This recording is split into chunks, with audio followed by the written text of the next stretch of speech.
অক্টোবরে যারা অংশগ্রহণ করবেন তারা হচ্ছে সত্তর শক্তিশালী দল মকরপুর। দেখা যাক কাকরের হতে কলা কিন্তু গর্বিত বাবু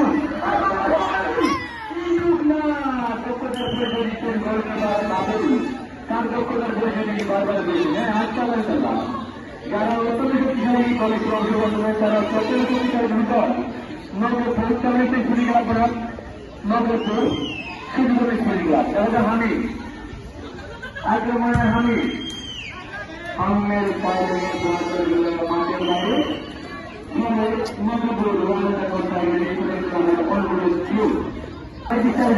আপনি সাইকেল মাথা লাগিয়ে যান। কারণ আপনি সাইকেল দিয়ে মাথা লাগিয়ে যান।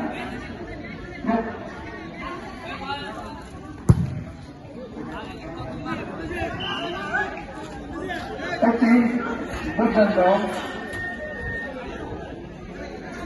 দেখা যাচ্ছে আক্রমণ শুরু করলাম একটা প্লেয়ারের কথা বলবেন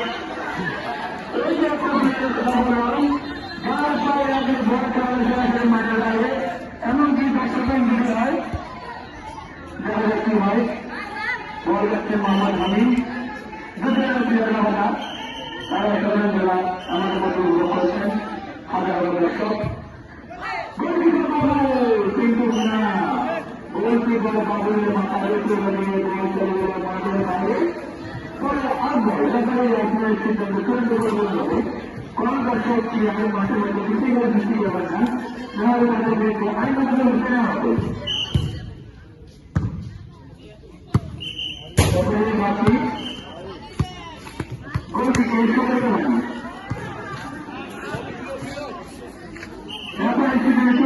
না হবে কোন প্লেয়ার করবেন না আপনার দলের ক্যাপ্টেন আছে অনেক কথা বললেন দুটো প্লেয়ার আপনি তিনি অবদান রাখাচ্ছেন কামাল ভাই লাইফ হিসেবে রাখতে পারবেন মোহাম্মদ রেজাই আর লাইফ হিসেবে রাখতে পারবেন মোহাম্মদ রাফেল ভাই।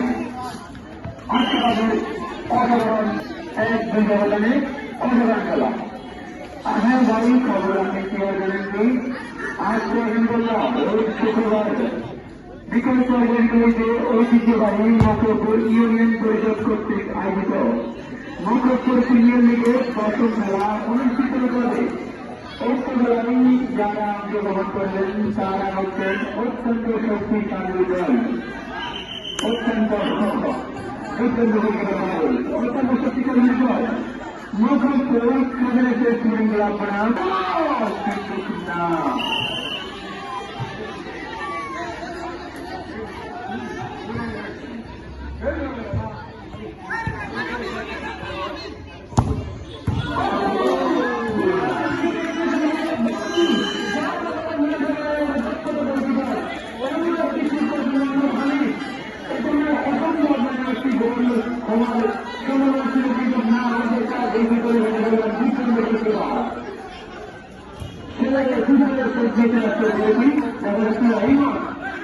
ইমন থেকে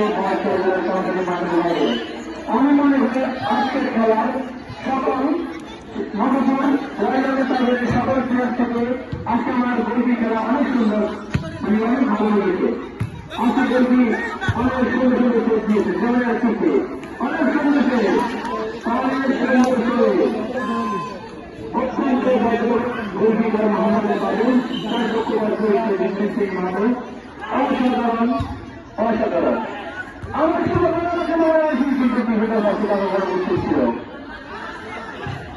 খেলা করবে নাই বলে নাই হবে বিপক্ষ দলে মোহাম্মদ রিমন তার বক্তব্য করেছে তিনি বারবার দিয়েছেন কিন্তু কি করবে বলবো যে কোনো মুহূর্তে বাইরের ভিতরে বল চলে যেতে পারে গোলকিপারে করতে পারে গিয়ে